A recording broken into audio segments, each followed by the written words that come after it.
Hola a todos, bienvenidos a un nuevo video. Vamos a tocar hoy un tema sumamente interesante, que es una complicación de las infecciones de vías urinarias. Es decir, más que una complicación, inclusive es una forma más severa, que es la pielonefritis enfisematosa. Espero les guste. No olviden darle like, compartirlo y suscribirse. Bueno, entonces empecemos. Este es un tema pequeño, pero sumamente relevante que nos debe quedar en la mente, y es cuando una infección de vías urinarias es mucho más compleja de lo que podemos esperar. Esta complicación, que es la pielonefritis enfisematosa, es una infección grave que puede llegar a ser fulminante con una alta mortalidad si no es bien manejada. Y como su nombre lo dice, habla de la presencia de gas en el sistema urinario. Entonces, mensaje grande: la presencia de gas a nivel del riñón en el contexto de una infección de vías urinarias no es normal, no es esperado, y nos está hablando de una infección más severa de lo que tal vez estábamos pensando. Lo más frecuente es la cistitis enfisematosa, y cuando esta, pues por contigüidad, sube y llega al riñón, pues se convierte en la pielonefritis enfisematosa. Ya hablábamos de que es la presencia de gas, y esto es súper importante: la población en la cual a mí se me tiene que prender la alarma: las mujeres diabéticas y de edad avanzada. Cuando les pregunten en qué población yo tengo mayor riesgo de presentar pielonefritis enfisematosa, la respuesta es mujeres diabéticas de edad avanzada. Y no solamente por responder, entonces ustedes ya saben, cuando tengan esos pacientes con infección alta de vías urinarias, debo tener en la mente la posibilidad de esta complicación. ¿Por qué? Vean los niveles de mortalidad, cómo pueden llegar a ser tan altos y llegar a rondar hasta el 40 al 90%. ¿Qué factores de riesgo? Bueno, miren claramente el sexo femenino, 6-1, ya dijimos la diabetes, la edad avanzada, pero además la inmunosupresión, el abuso de drogas, esas condiciones que hacen que la orina no pueda fluir adecuadamente, las condiciones de éstasis, como por ejemplo una vejiga neurogénica, las alteraciones anatómicas y la posibilidad del uso de catéteres. Etiologías, bueno, esto no difiere mucho de las infecciones urinarias. Es decir, la presencia de E. coli y Klebsiella se llevan igual los primeros lugares. Es decir, los gérmenes normales de una infección de vías urinarias pueden desencadenar infecciones muy severas que debemos tener presentes. Hasta 1 de cada 2 pacientes va a tener además bacteremia asociada, y también pueden encontrar otros gérmenes como Proteus, Pseudomonas, Enterobacter, Enterococo, el Aureus, Streptococcus, Nocardia, Clostridius y Candidas. Y más o menos hasta un 24 o 24% van a poder tener un aislamiento polimicrobiano. Desafortunadamente, el cuadro clínico no es muy característico. Hay algunas pistas adicionales a lo que ya hablamos de mujer diabética de edad avanzada, y es tal vez el paciente con un choque séptico en el que yo no tengo un foco claro, probablemente dentro del estudio que yo haga, o si de por ser un paciente con infección de vías urinarias que me hace un shock séptico, es de los lugares donde yo tengo muy clara la indicación de que requiero una imagen, porque ya vamos a ver que la imagen es lo que me hace el diagnóstico de esta condición.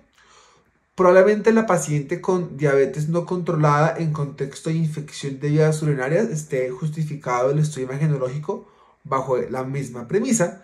Claramente, si identifico aire a nivel abdominal, a nivel de los flancos, si tengo la presencia de crépito subcutáneo, pues inmediatamente se me debe prender alarma. Pero la mayoría de pacientes caen acá, y es en la clínica de un paciente con una infección de vías urinarias normal: disuria, poliaquiuria, fiebre, escalofríos, dolor y puñopercusión. Que probablemente si el paciente en el curso de evolución no va bien, se me debe prender a mí la alarma y pensar en esta posibilidad. Acá lo vemos un poquitico más de lo mismo.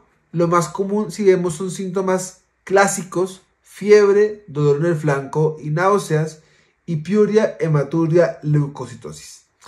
Esto ya hace más de estados severos, alteración de la conciencia y el crepito subcutáneo, lo que hablamos, pues aire de una vez me prende. Pero entonces estas dos diapositivas les deben dejar como mensaje el cuadro es muy inespecífico, por ende prima mucho la sospecha y saber en qué paciente yo tal vez debería ser un poquitico más perspicaz y con todo el ánimo de sonar redundante. Entonces son mujeres diabéticas de edad avanzada. La imagen, yo tengo tres posibilidades: radiografía, ecografía o tomografía. Realmente la radiografía no va a ser un estudio que yo haga inicial si estoy pensando en infección de vías urinarias. Tal vez si entré por la vía del cólico renal y ahí fue que hice la imagen, podría ver el gas. Pero si yo estoy pensando en que mi paciente tiene una infección de vías urinarias y yo la quiero estudiar, sabemos que la ecografía es la imagen de elección. Y si yo tengo ahí evidencia de gas, pues iré a la tomografía, porque va a ser esta última la que realmente me dé el diagnóstico y me clasifique a mí la enfermedad, lo cual es fundamental en términos terapéuticos. ¿Por qué? Porque los sistemas de clasificación están basados en hallazgos tomográficos. Este es el que más utilizamos, la clasificación de Juan. Y esta clasificación la tenemos en 4 grados: 1, 2, 3A, 3B y 4. Y dependerá de los hallazgos tomográficos. Normalmente el reporte de radiología, pues cuando encuentran este tipo de infecciones, viene con esta clasificación. Pero acá vamos también a entenderlas y a poder saber qué quiere decir cada una de estas. Cuando es 1, es gas solamente en el sistema colector. 2, es que hay compromiso del parénquima renal. 3A es gas en el espacio perinéfrico. 3B es gas en el espacio pararrenal. Y 4 es cuando yo tengo solamente un riñón y tengo afectado ese riñón, o cuando tengo un compromiso de enfermedad bilateral. Acá lo vemos en imágenes. Esto es una radiografía. Acá vemos gas con destrucción importante a nivel de lo que sería la estructura del riñón. Y acá también tenemos gas, lo que corresponde al espacio paranéfrico. Las tomografías que ya sabemos: si yo encuentro gas en una ecografía, el examen siguiente debe ser una tomografía. Y acá tenemos grado 1, que es solamente el sistema colector en el contexto de un cálculo de gran tamaño, con además hidronefrosis asociada. Ya cuando el gas se me meta al parénquima del riñón, es un grado 2, una clase 2, perdón. Clase 3, ya sabemos que es la ubicación del espacio perinéfrico. 3A y 3B es en el espacio pararrenal.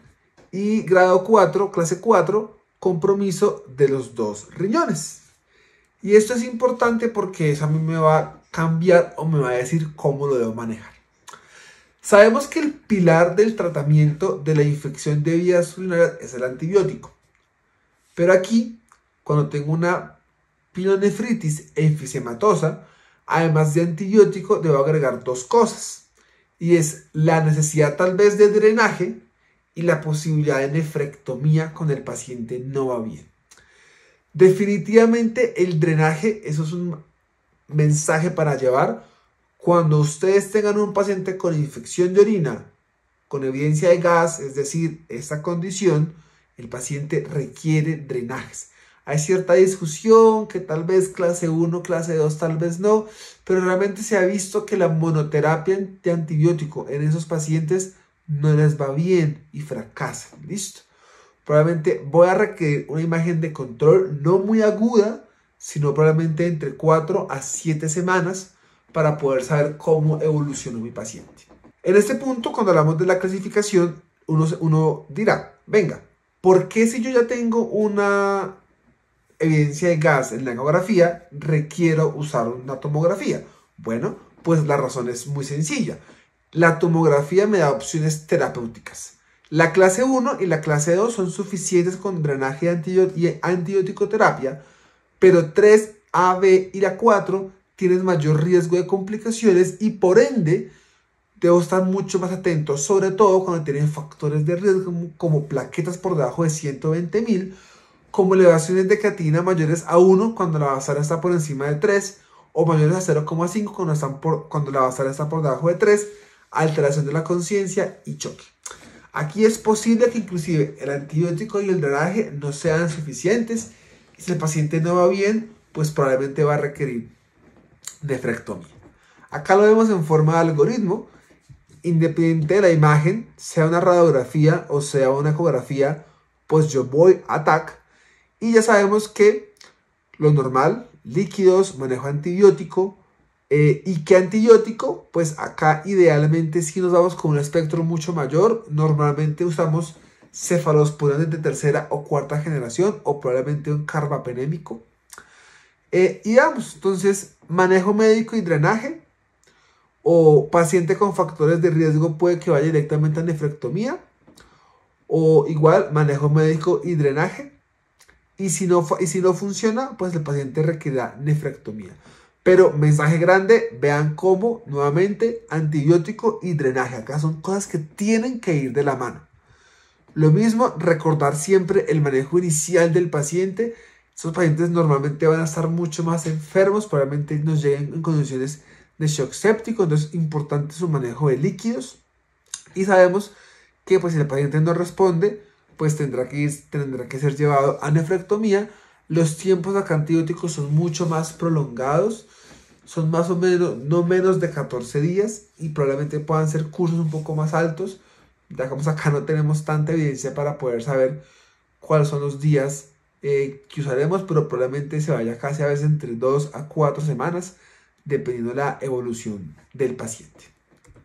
Finalmente, factores de mal pronóstico, ya hablamos de esto, es decir, ya recordamos los factores de riesgo, pero la edad avanzada, la alteración del estado mental, las plaquetas disminuidas, proteinuras, lesión renal aguda, hipoalbuminemia, el shock, las infecciones polimicrobianas y pues las fases 3, 4 pues tiene mayor riesgo de mortalidad asociada.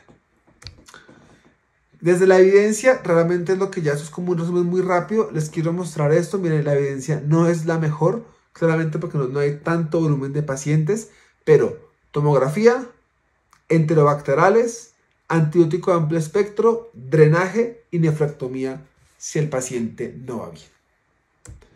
Este era lo que tenía para contarles. Es un video corto, pero de un tema que es importante que tengan en mente. Espero les haya gustado. No olviden darles like, compartirlo y los espero en mi página de Instagram para que sigamos hablando de infectología.